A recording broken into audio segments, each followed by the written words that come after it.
চলে আসলাম তুর্কির আজকে জনপ্রিয় একটা মিষ্টি নিয়ে রেসিপি নিয়ে। তুর্কির মিষ্টি তুলম্বা মিষ্টি নাম। আপনারা এই তুর্কি তুলম্বা মিষ্টি প্রতি বছরই আমার ঈদের আগে না বানালেই নয়, সে বিষয়টা নিয়ে কথা বলবো আমি। এক শেফ ইশিকা আপুর সাথে কথা বলার পরে এই মিষ্টি সম্পর্কে জানতে পারি এবং আমার কিন্তু খেতে দুর্দান্ত ভালো লাগে। তাই আপনাদের সাথে রেসিপি শেয়ার করতে চলে আসলাম আমি এস বিজয়। এস বাংলা টিভিতে সবসময় আমি শিক্ষামূলক কন্টেন্ট দিয়ে থাকি।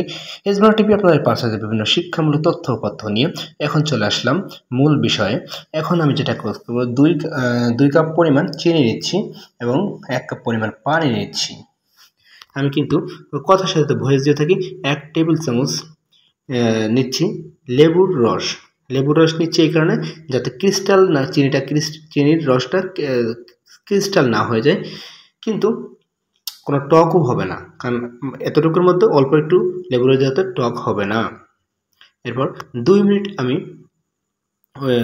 এভাবে চুলায় জাল দিয়ে নিব।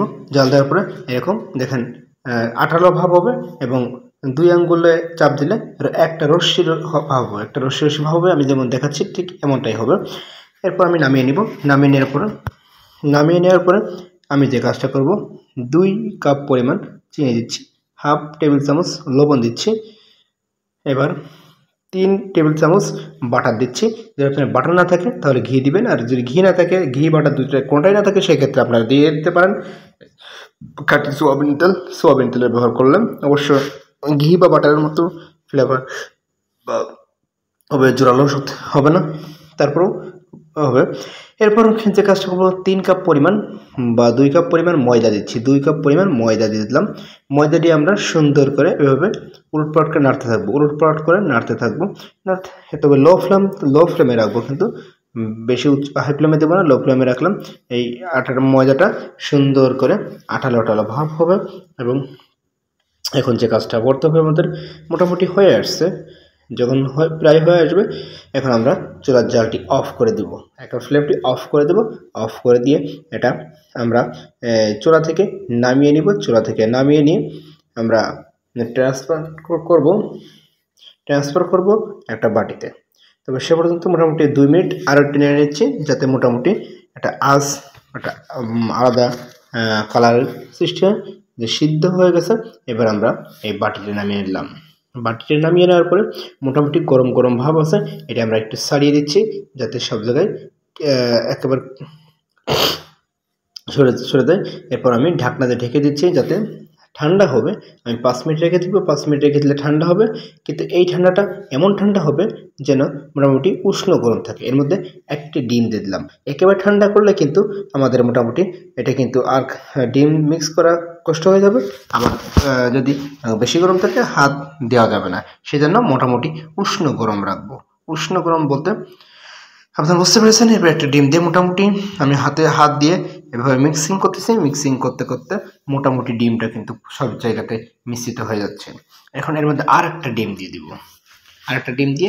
একইভাবে আমি কিন্তু এবার আগাগুলো সব জায়গায় সমান তালে মিক্স করার চেষ্টা করতেছি।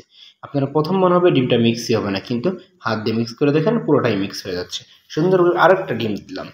এইভাবে এই ডিমটাও একেবারে সব জায়গায় মিক্স করে আস্তে কিন্তু ঠান্ডা হয়ে যাচ্ছে, যার কারণে এখন মিক্স করতে আর বেশি সমস্যা হচ্ছে না। মিক্স করে নিলাম। মিক্স করে নেওয়ার পরে এই যে দেখেন সুন্দর করে আঠালো ভাব হয়েছে। আবার এটা কিন্তু মোটামুটি একেবারে ক্রিস্টাল কোয়ালিটির হচ্ছে। এখন যে কাজটা করতে হবে, আর একটা ডিম দেবো। মোট 4টে ডিমের ব্যবহার করেছি। 4টে ডিমের ব্যবহার করার পরে আমাদের মোটামুটি দেখতেছি কেমন আঠালো হয়েছে। আমি চামচ দিয়ে পরীক্ষা করতেছি। দেখেন চামচ দিয়ে লাগানোর পরে আঠালো ভাব হয়েছে, উঠে গেল, আবার এটা পড়েও যাচ্ছে না। অতএব আমাদের ডোটি কমপ্লিট হয়েছে। কাজটি কমপ্লিট হয়েছে। এখন আমরা মোটামুটি প্রিপেয়ার্ড হলাম এই মিষ্টি তৈরি করার জন্য, তুলতুলে মিষ্টি তৈরি করার জন্য। এখন আমি একটু নজল ব্যবহার করতেছি। নজলে এই যে মাথা কাটা এতে কি হবে, একেবারে খেজুরের মতো হবে। আমাদের এই মিষ্টিটি খেজুরের মতো হবে। যদি নজল না থাকে, সেই ক্ষেত্রে আমরা শুধু এই পাইপিং ব্যাগটাই নিতে পারেন। আমি ডাবল পাইপিং ব্যাগ দিয়ে রাখছি, এই কারণে যাতে কোনোটা ফেটে না যায়। এরপরে এই ডোটি আমরা পাইপিং ব্যাগের মধ্যে দিচ্ছি। আমরা কিন্তু নজলে ব্যবহার করেছি, আপনারা নজল না থাকলেও সমস্যা নাই। রোদ না থাকলে মিষ্টিটা সমান হবে, কিন্তু আমাদের মিষ্টিটা মোটামুটি পুরো গায়ে দাগ দাগ পড়বে। এরপর আমরা যে কাজটা করব, এই যে মোটামুটি আমাদের ভরা হয়ে গেছে। এখন আমরা চুলার উপরে যে প্যানটি রেখেছি এই প্যানের মধ্যে তেল দিয়ে দিচ্ছি। মোটামুটি তেল পুরো কড়াই ভরে তেল দেবো। তেল দিয়ে দিলে আমরা আস্তে আস্তে কাটছি এবং সিজার দিয়ে কাটছি, কিন্তু সিজারটা যে কাজটা করবো আমরা তেলে ভিজে নিচ্ছি যাতে কাটতে সুবিধা হয়। মোটামুটি সাইজ করছি আঙ্গুলের 2 করে সাইজ। মিষ্টিটা দুর্দান্ত দেখতে এবং খাইতেও চমৎকার হবে। এখানে একেবারে গায়ে কাটা কাটা হয়ে দেখা যাচ্ছে, মনে হচ্ছে এটা খেজুর খেজুর। হ্যাঁ, আপনারা এভাবে করে আমি একটা বেশ সুন্দর করে সাজিয়ে রাখতেছি। তবে তেল কিন্তু কোনো জাল দেওয়া যাবে না, আগে কাঁচা তেলেই দিতে হবে। দেওয়ার পরে আমরা কিন্তু এখান থেকে লো ফ্লেমে রাখবো। লো ফ্লেম থেকে মোটামুটি একবার যখন তুলতুল করে উঠে ফুলে ফেপে উঠবে, তখন জালটাকে হাই ফ্লেম করে দেবো, যাতে ভিতরে দ্রুত একটা সোনালি কালার সৃষ্টি হয়। কিন্তু যদি লো ফ্লেম রাখি অনেক সময় ভিতরে কিন্তু পোড়া ধরতে পারে। সেই ক্ষেত্রে আমরা লো ফ্লেম থেকে হাই ফ্লেম দিয়ে মোটামুটি নেড়ে ছেড়ে দিব, যাতে উপর নিচে সব জায়গায় সমান তালে আমাদের এটা জ্বালা হয়ে যায়। এরপর যে কাজটা করব, আমরা এটা কিন্তু উঠাই রাখবো। আমরা এটা উঠায় আমরা সর্বপ্রথমে এই গরম গরম অবস্থায় যে চিনির শিরা তৈরি করেছিলাম ওই চিনির শিরাতে দিয়ে রাখবো। চিনির শিরাতে ভিজিয়ে দিয়ে রাখবো। চিনির শিরাতে যখন ভিজিয়ে দিয়ে রাখবো তখন কিন্তু এটা খাইতে অনেক স্বাদ হবে। একেবারে উপরে মুসমুসে ভাব, ভিতরে কিন্তু একেবারে রসালো রসে টইটুম্বুর থাকবে। এটা আমরা কিন্তু বেশিক্ষণ ভিজিয়ে রাখবো না, মাত্র 2-3 মিনিট ভিজিয়ে এটা কিন্তু উঠিয়ে রাখবো। উঠিয়ে রাখলে কিন্তু খাইতে একেবারে দুর্দান্ত স্বাদ, যা সাধারণত আপনি যে কোনো পাশে যে কোনো দোকানে কিন্তু এটা পাবেন না। এটা অবশ্যই যারা তুর্কি থাকে, তুর্কির একেবারে জনপ্রিয় একটি মিষ্টি। এটা খাইতে অসাধারণ স্বাদ। আমি আরেকটা ব্যাচ একইভাবে দিয়ে দিচ্ছি। একইভাবে দেওয়ার পরে ওই সেম প্রক্রিয়ায় কিন্তু আমরা জাল দিয়ে নিব। জাল দিয়ে নেওয়ার পরে আমরা কিন্তু একটু বেশি করে বানিয়েছি যাতে সারা মাস খেতে পারি। তবে আপনারা যদি বেশি করে বানাতে চান সেক্ষেত্রে কি হবে, আপনারা তেলে জাল দিয়ে রেখে আপনারা ডিপ ফ্রিজে রেখে দিবেন।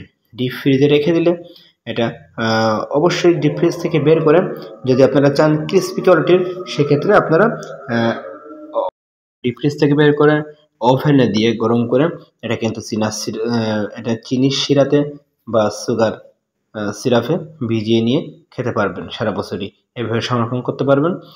তবে আপনার চিনির শিরাতে দেওয়ার পরে সর্বোচ্চ 1 মাস পর্যন্ত ফ্রিজে রেখে খেতে পারবেন। আর যদি ফ্রিজে না রাখেন সেক্ষেত্রে 7 দিন পর্যন্ত খাওয়ার উপযোগী হবে। খাইতে উপরে মুসমুসে ভাব, ভিতরে কিন্তু রসালো, একেবারে রসে টইটুম্বুর, অসাধারণ। অবশ্যই আমাদের এই ভিডিও বা এই ধরনের ভিডিও যদি আপনাদের ভালো লাগে সেক্ষেত্রে আপনারা চ্যানেলটি সাবস্ক্রাইব করে রাখবেন আর লাইক শেয়ার করতে ভুলবেন না। আপনাদের লাইক শেয়ার কমেন্টসের কারণে কিন্তু আমরা নিত্য নতুন ভিডিও তৈরি করতে উৎসাহ পেয়ে থাকি। অবশ্যই আমার এই ভিডিও ভালো লেগেছে, আর যদি ভালো লাগে অবশ্যই এড়িয়ে যাবেন না, শেয়ার দিবেন, কমেন্টস করবেন, লাইক করবেন। আর যদি ভালো না লাগে রিয়াক্ট দিয়ে আমাদের পাশেই থাকবেন। অবশ্যই বিভিন্ন শিক্ষামূলক তথ্যপত্র তুলে ধরার জন্য আমরা কিন্তু সবসময় এস বাংলা টিভি আপনাদের সাথেই আছে। অবশ্যই এড়িয়ে যাবেন না।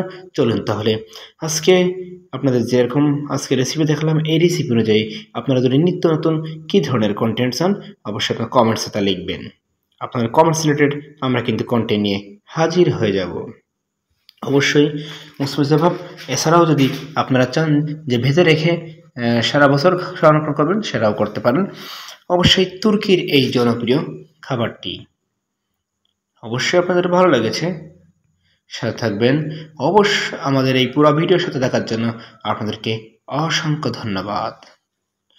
অবশ্যই পরবর্তীতে কী ধরনের ভিডিও চান সেটা কমেন্টসে লিখবেন।